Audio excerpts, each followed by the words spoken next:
This is the internet, so I'm sure the majority of you are familiar with the concept of the number station.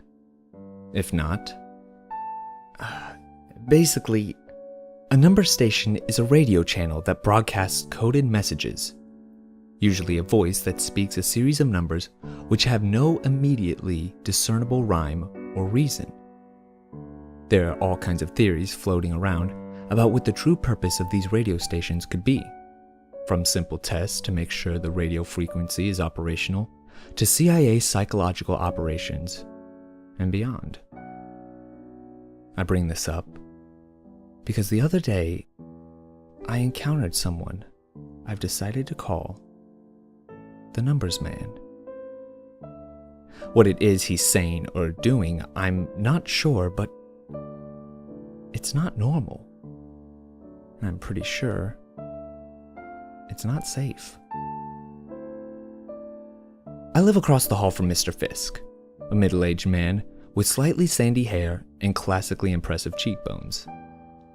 He looks a little like Robert Redford if Robert Redford's face was trapped in a perpetual scowl.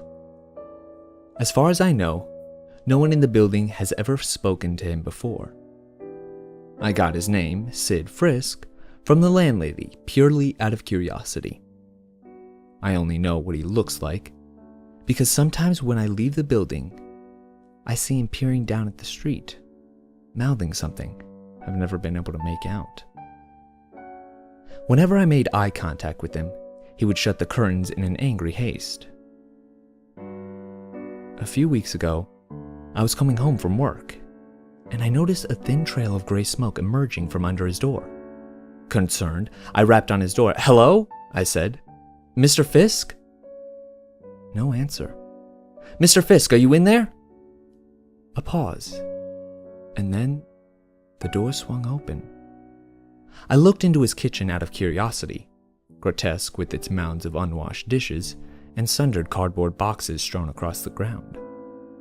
He stared at me in a wrathful delirium as he held the door open, his jaw clenched, his eyes bloodshot. I stammered. I was so disoriented by his appearance that I had almost forgotten why I had knocked on his door in the first place. The smoke. I saw smoke coming out of your, door. I thought there might have been an accident." I looked over his shoulder. The smoke was evidently coming out of a clay pot sitting on his dining room table, enameled with crystalline beads that I couldn't readily identify. The smoke plumed upwards and then down in a U shape, almost like the profile of a gorge. Was smoke supposed to move like that? It kept its shape to a meticulous degree. It almost seemed solid. It almost seemed living. I took this in with only a glance, but it was enough to agitate Mr. Fisk, even beyond where he was currently. He opened his mouth, and I was certain he was going to scream at me, but nothing came out. 56, 91, 200, 37, 18, 502. The sound of those numbers entered my mind, but I hadn't noticed Mr. Fisk open his mouth. Had I missed it? But I was staring right at him. It was almost as though the idea of those numbers in sequence had been placed in my brain, like someone sliding a bookmark into a thick paperback. Disoriented, almost off balance, I backed away from his door.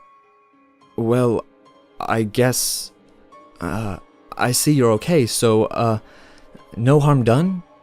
I fumbled for my keys, hands shaking as I stuck them in the lock and turned. I peeked over my shoulder to see if he was still looking at me. Sure enough, his expression hadn't changed. I waved and smiled weakly, as much as my cowed disposition would allow at that moment, and closed my door. I went to bed drunk. A couple of days later, I met my friend Laurent for a pint after work. We hadn't spoken in a while, and he was connected to a group of friends I'd long since lost contact with. A few drinks in, he started rambling about Terry, a girl he used to date, and her current problems with dating. I don't mind talking about it with her, you know? We had something. We shouldn't just stop being friends just because things didn't work out between us. But it's so goddamn aggravating hearing about all these lousy dudes she ends up going home with, you know? I can only imagine, I replied. It's not even really jealousy. I do okay sexually. But I know how smart Terry is. And when she 56, 91, 200, 37, 18, 502, I stopped my drink mid-gulp. There was an awkward silence between us. I'm sorry. What did you say? Laurent looked confused. I just said, I know how smart she is, and when she makes these choices, it frustrates me as someone who cares about her. I smiled, trying to play it off. Of course, yes, I'm sure that must be difficult. I tried to forget about it, but it was difficult to enjoy the rest of our time together. I drank too much, and ended up going home with vomit on my shirt sleeves. The next few days passed without incident, save for a brutal hangover after that night out that seemed to last for 2 days, as opposed to the customary one. On a Wednesday morning, however, I was sitting in my cubicle taking my lunch break when Louis, my supervisor, called me into his office. He seemed frustrated and confused as I sat down across from him. Sylvester, I asked you to email me the current report just a few minutes ago, didn't I? Yes, I believe I did. He grimaced, turning his desktop to me. Well, would you call this the current report? I looked at the screen.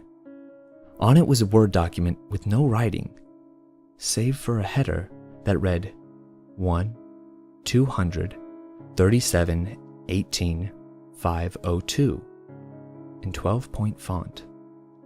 Sir, I can't even begin to explain. I've been feeling so unwell lately.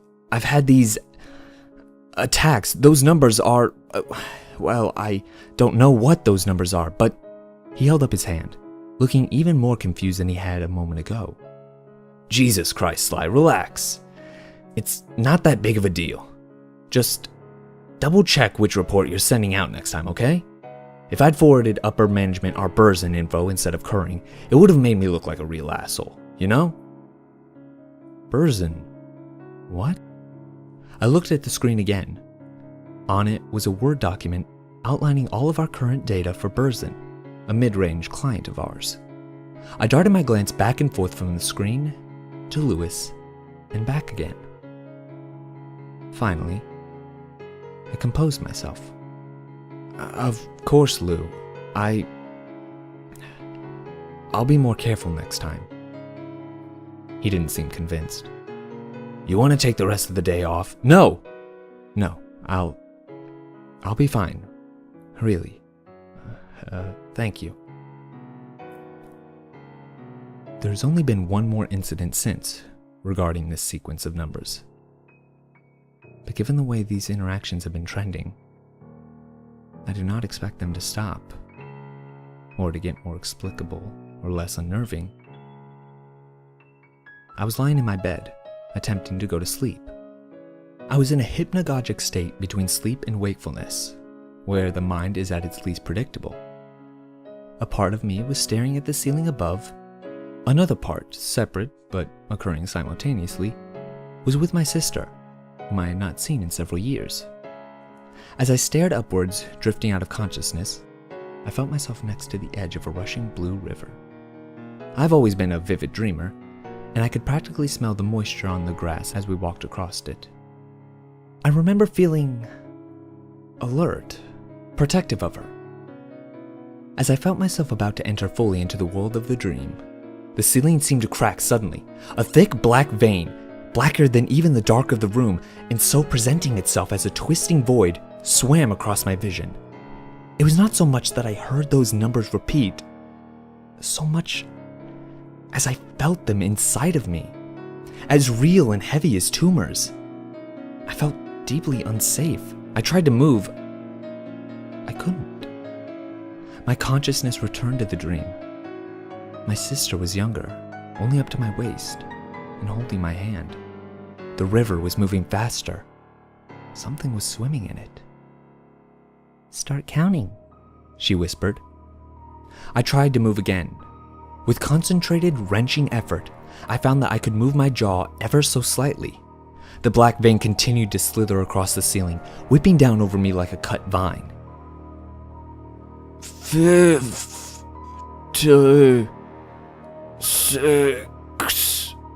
I slurred. "That's not good enough," she said. Her face was green, her eyes without pupils. "Keep counting." No, 91,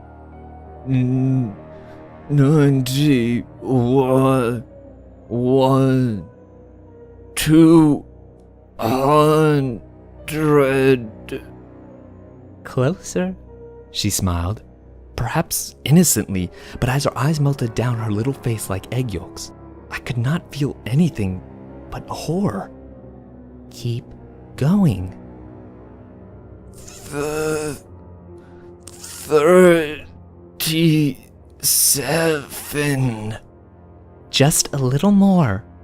And this is when her eye yolks spread over her hands and she dipped them in the river, now rushing with monsoon force. Some big, dark, red creature like a demonic anaconda bobbed up and down from the surface, hissing and panting. The sky above the river went from deep blue to black and black again.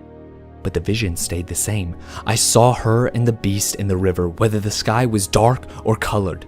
She turned to me. Her teeth were gone. "Say it!" 502. The vein disappeared, and the river slowed, and the beast dove down too deep to see. And my sister wore her face again, her bright, beautiful face glowing like the sun through gossamer wings. "You remembered your lucky number," she giggled. And then, in a voice not her own, a voice from a canyon at the bottom of the sea, she said, "Don't forget it."